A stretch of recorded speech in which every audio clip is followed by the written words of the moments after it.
Hey guys, Brandon here with Texas Plinking, and I'm going to be making a video on an optic I didn't think I'd be making so soon because I just received this today. So I guess it's going to be an unboxing, review, and all that stuff on my new optic, which as you can see from the title is the Steiner T5Xi 5-25x56. So very excited for this optic. You guys are probably wondering what this is intended for, what this is going to go on, and that's some pretty exciting news that I'm going to get on. Like I said, I'm also going to use this as kind of an update thing. I'm going to talk about the scope, or what that scope's going to go on, a future rifle coming up, and also has nothing to do with this video, but I guess it does now. But I've never in my life received a firearm for a gift, birthday or Christmas or whatever, except for this last Christmas. It was a very Merry Christmas because my parents actually ended up getting me a Remington 870 Marine Magnum 12 gauge shotgun. So first shotgun I've actually owned, if you guys have been keeping up with the channel. So I've absolutely loved this Marine Magnum ever since I've seen one a few months back at my local store that I go to.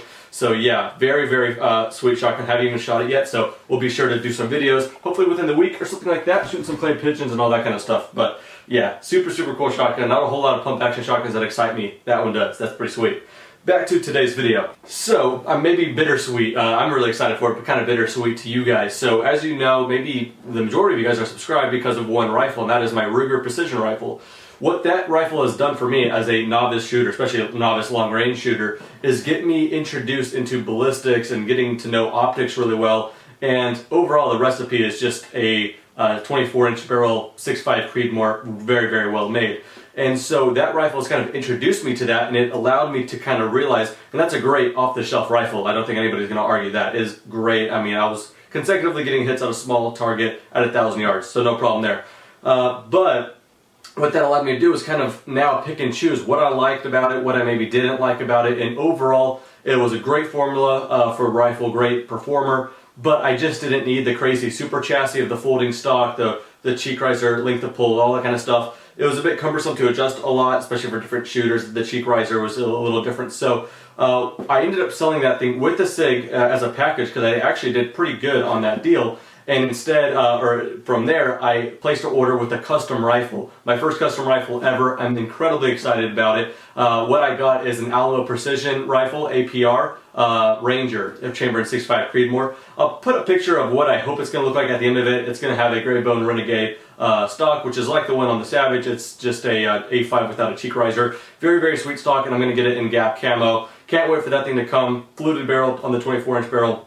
Spiral fluting on the bolt, medium knurled, blah all the little things I want, 20 MOA, sequence rail, all that good stuff. So this is going to go on that, so that's going to be a very sweet build.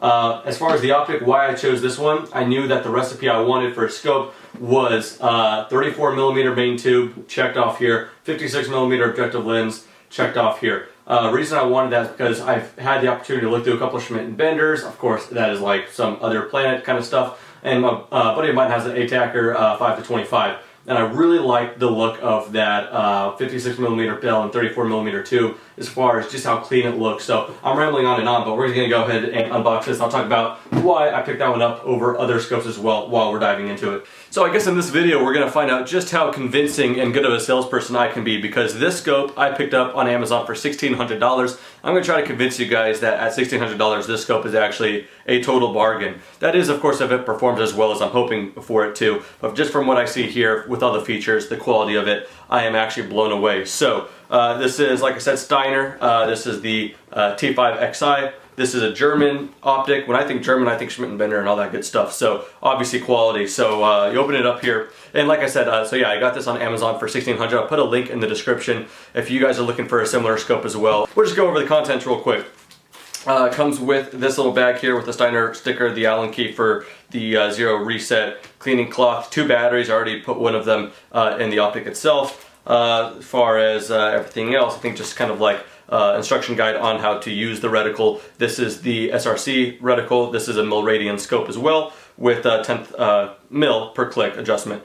A couple more things, manual, all that kind of stuff in there. Foam protected like that.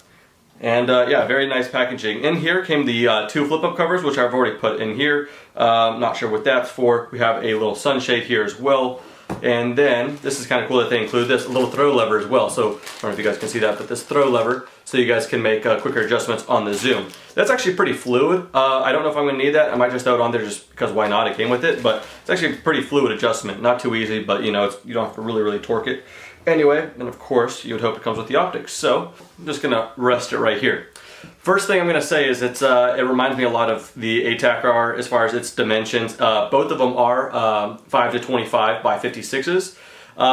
And one thing I talk about on value, like I said, I want to convince you guys that this is a great deal because I truly believe it is at $1,600. For one, I think their MSRP is $2,200 or $2,300. Of course, with anything in kind of like the firearms industry, the street price is usually quite a bit less than that. So it is, like I said, $2,200, $2,300 on Amazon right now for $1,599 or something like that. So $1,600, free shipping, free 2-day shipping, I might add as well. So if you guys have done your research like I have, you might have a little concern on the turret and the trackability of it.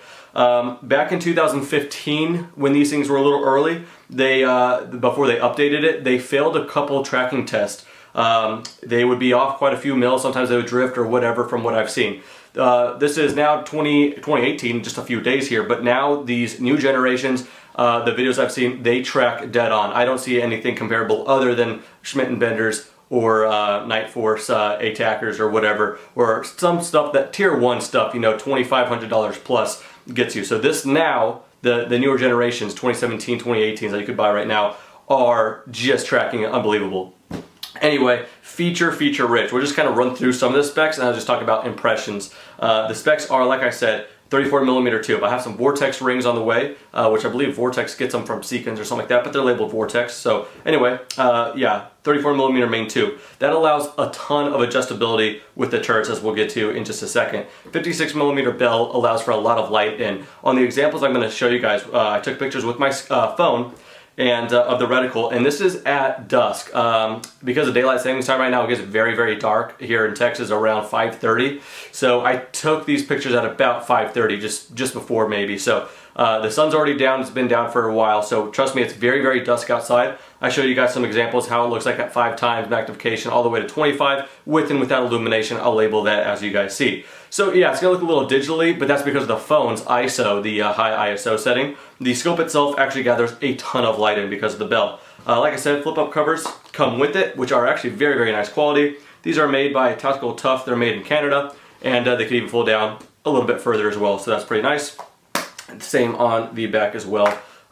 Yeah, they lock on there very nice. They're not going anywhere. I've already adjusted the ocular focus here. Lock that down with this little feature here. So you kind of get that where you want it. Screw this down as tight as you can, and that's not going anywhere. So that's very nice. This is how you zoom right here. Right now it's on 25. And I don't know if you guys aren't really going to be able to see just through a video, but I can adjust that pretty effortlessly, but it doesn't slide around too easily. So yeah, very nice. First focal plane, which it needs to be, because let me tell you, when you have it at 5, the reticle is unbelievably fine. I mean, you don't even see the reticle without the illuminations that fine. But anyway, yeah, we start adjusting that, and the reticle will zoom in to the image itself, as you guys know with the first focal plane. Look on the side here, battery cap. Then I put in the battery. So we have modes. We have 11. So I kind of put this all the way to the end. It doesn't rotate all the way from 1 to 11 back to 1. It is from 1 to 11, it stops, and then you could go all the way back, but it's okay because it has off settings in between each one. I actually keep it all the way to the brightest one, so it's off, one little switch is on 11, and then back off. The first either 4 or 6, I forgot, modes on the illumination are IR, so infrared friendly, so you can shoot it at night with any adapters, and you are going to be able to see that sweet reticle. Forgot to mention that. And then that doesn't hide away or anything like that, but it's not too bad anyway. It doesn't stick out too far. Then we have the side parallax adjustment, which is actually very smooth as well. The way it seems is like it almost feels locked until you move it just a little bit, and then it slides very easily. And then if you leave it there, it's kind of locked, and then it moves again. So yeah, it's very nice. It goes down to 50 meters, 50, 75, 100, 200, 3, 4, 5, 800, then infinity. Obviously, there are the modes in between there. There's no locking, so you kind of just fine choose where you want it. Then on the right side, we have our Windage, which are very nice clicks. I had to stop talking there just so you guys could hear the clicks and how tactile that is. Hopefully you could hear that, but yeah, super nice. put that back on 0. Now, one of the coolest features on this scope, it is patent pending by Steiner, so nobody else can do this from what I know. Coolest thing, especially for someone like me, as I'll explain in just a second. You have these little windows here telling you what mill you are on. So, as you guys know with most scopes, for one, just right off the bat, the first benefit, scopes I'm used to have like 5 mils per rotation, and then you go back on 0, which is your 5, then 1 is 6, then you guys can see what I mean. This one, just right off the bat, goes all the way to 11 and then 12 is 0, or it's not because of this awesome patent pending feature. You have these little windows here that right now I'm on 7, then we go to 8, then 9, I'm just going to skip all the way to 11, and watch what happens. I'm going to give you a close-up. When I go back to that 0, the numbers internally change to 12, 13, 14, as you can see. And then back down, I'm going to go from 12 to 11, and then that 12, where it was, is now 0. For someone who's dyslexic like me and just gets lost in numbers very easily and has to count with his fingers at the range, this is awesome. So yeah, no shame in that. But and then on top of that, we're just going to go ahead and max it out real quick. We are on 17, 18, 19, 20. I'm just going to keep on going. We are on 21.6 mils of adjustment on the turret itself.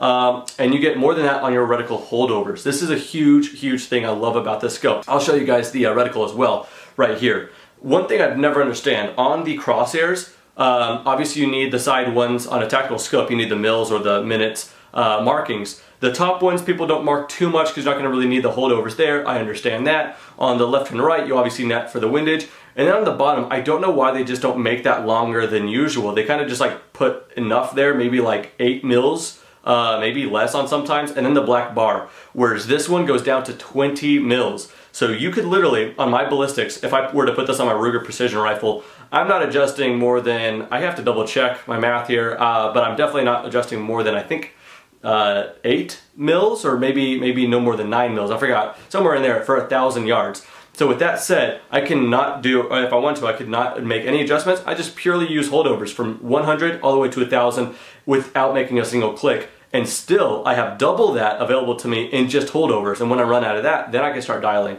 What that tells you is, this is going to go into 6.5 Creedmoor 24-inch barrel.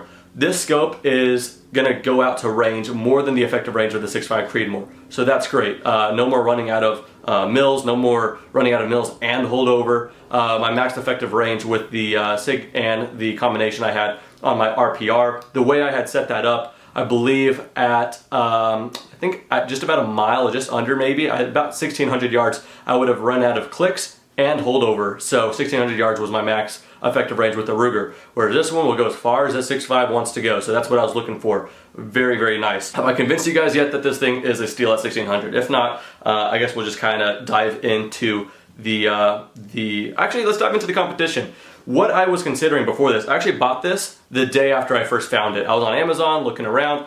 I initially wanted a primary arms. That was a 6-30. The magnification, you know, 30 is great, but you're just not going to be shooting at 30 because you want to trace your bullets. So anything more than 25, I didn't find a use for. I guess it is nice if you're going to see bullet holes on paper past 100 yards. It's kind of nice. Anyway, I was interested in a primary arm 6-30 by 56. The reason I didn't end up going with that one is because right now there's no reticle I really, that gets my attention. I love the reticle on this one, especially because of that lower one. Obviously, like I said, it goes down to 20 mils. That's not minutes, 20 mils, guys. Pretty sweet. But the other one, it had the chevron reticle. I liked it, but they had another reticle coming out. They said anywhere from 4 to 6 months, and my rifle, I forgot to tell you guys, comes in around March. So that just wasn't going to do it. So I kept looking around, looking at some other ones. Vortex Razor HD Gen 2 is an awesome reticle, or an awesome optic in general, I mean. Yeah, I just didn't need to spend the $2,500 I thought when I could get this for that specific build. 6-hour Tango 6, again, $2,600. That's a 5-30 by 56. Again, 34mm tubes and all this I'm mentioning. But the Night Force ATAC-Rs, which I think this rivals very well, or not so much rivals, but compares to very well. Both are 5-25s by 56s with 34mm main tubes.